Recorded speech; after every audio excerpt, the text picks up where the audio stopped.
الحمد لله وكفى وسلام على عباده الذين اصطفى أما بعد فأعوذ بالله من الشيطان الرجيم بسم الله الرحمن الرحيم وتعاونوا على البر والتقوى ولا تعاونوا على الإثم والعدوان صدق الله العلي العظيم وجل شريك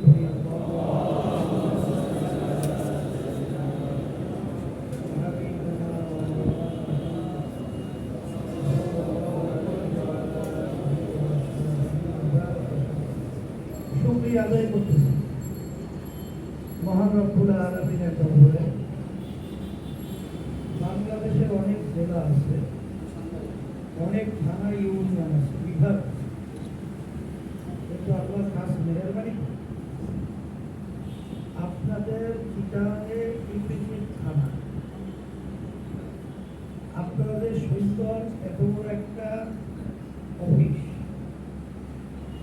আপনারা আলহামদুলিল্লাহ নিজস্ব অর্থায়নে মালিকানা হিসেবে প্রদান করতে পারছেন।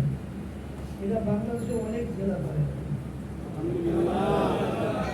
অনেক বিভাগও পারে, অনেক বিভাগও, কিন্তু আপনারা পারছেন। এজন্য শুকরিয়া সবাই মিলে এখন অফিস তো আলহামদুলিল্লাহ হয়েছে ইসলামী আন্দোলন বাংলাদেশ বলে। ইসলামী আন্দোলন বাংলাদেশ অর্থ কি? ইসলাম শব্দের অর্থ শান্তি, আন্দোলন শব্দের অর্থ নাড়াচাড়া করা। এক কথায় তামাম দুনিয়ার মধ্যে দুনিয়া পরিচালনার কতগুলো নীতি আদর্শ থাকে, এর ভিতরে একটা নীতি আদর্শ হল মানব রচিত তন্ত্র মন্ত্র, যেটাকে বলা হয় প্রচলিত গণতন্ত্র। আর একটা নীতি আদর্শ, তার নাম হলো কমিউনিজম। আর একটা নীতি আদর্শের নাম হলো ধর্মনিরপেক্ষতাবাদ। আর একটা নীতি আদর্শের নাম উল্লেখযোগ্য, তার নাম হলো ইসলাম। আজকে কমিউনিজমের ব্যাপারে যদি আমরা আলোচনা করি, লেনিন, কার্ল মার্কস, মাও সেতুং, এই প্রবক্তারা, তারা স্লোগানটি ছিল মুক্ত চোখ, ধোঁকাবাজি একটা স্লোগান। কেউ খাবে তো কেউ খাবে না, তা হবে না, তা হবে না। সুন্দরটি খুব সুন্দর, অর্থাৎ কেউ থাকবে গাছতলায় আর কেউ থাকবে পাঁচতলায়, এটা হয় না। সবাই আমরা একই অবস্থানে বসবাস করবো। স্লোগানটা শুনতে খুব ভালো লাগছে না? কথা বলে, কিন্তু আদৌ কি বাস্তবায়ন সম্ভব? হ্যাঁ, আজকে দুনিয়ার কোনো ইতিহাস হয়েছে হবে কোনোদিন? এটা সম্পূর্ণ একটা ধোঁকাবাজি স্লোগান। যারা এই স্লোগান তুলছিল তারা কি গাছতলায় থাকতো? হ্যাঁ, তাই বুঝা গেল এই মুখ প্রচুর স্লোগান। এই যে কার্ল মার্কস, লেনিন, মাও সেতুং, এদের যে থিওরি আপনারা জানেন, লেনিনের মূর্তি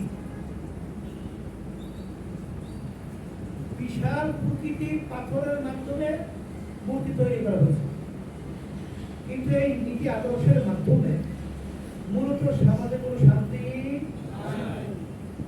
যার কারণে ক্যারেনের মাধ্যমে ওই মূর্তি উঠাইয়া সাগরে নিক্ষেপ করছে।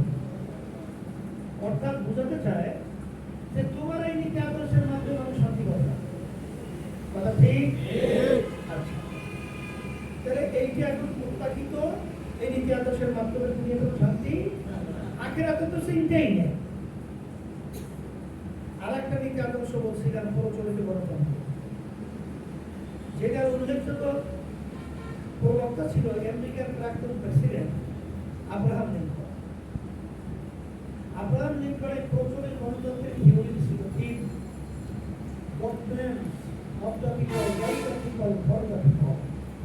তিনি এক কথায় বুঝাতে চায় সমস্ত ক্ষমতার মালিক জনগণ।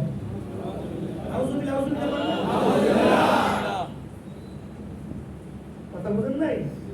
কমিউনিজমের একটা থিওরি ছিল বন্দুকের নালের মাথায় ক্ষমতা। অর্থাৎ শক্তি। কথা ঠিক না বা ঠিক? এই যে প্রচলিত গণতন্ত্র, এই প্রচলিত গণতান্ত্রিক ভোট আমেরিকায় বাস্তবায়ন আছে? বলেন বলেন বলেন বলেন, আছে? নাই। তামাম দুনিয়ার কোথাও গণতন্ত্রের দাবিদাররা সেখানে গণতন্ত্র বাস্তবায়ন করতে পারছে? বরঞ্চ এর মাধ্যমে ধোঁকাবাজি মানব রচিত কুহুরি তন্ত্রমন্ত্র মানুষ অশান্তির আগুনে ধাউ ধাউ করে জ্বলছে, যার বাস্তবতা হলো যেখানে আমেরিকায় প্রচলিত গণতন্ত্র প্রতিষ্ঠিত হয়েছিল, আজকে ফিলিস্তিনের, আজকে মুসলমানদের উপরে, আমার নিরীহ মা বোনদের উপরে, আমার মায়ের উপরে সন্ত্রাসটা উঠে, তাদেরকে আজকে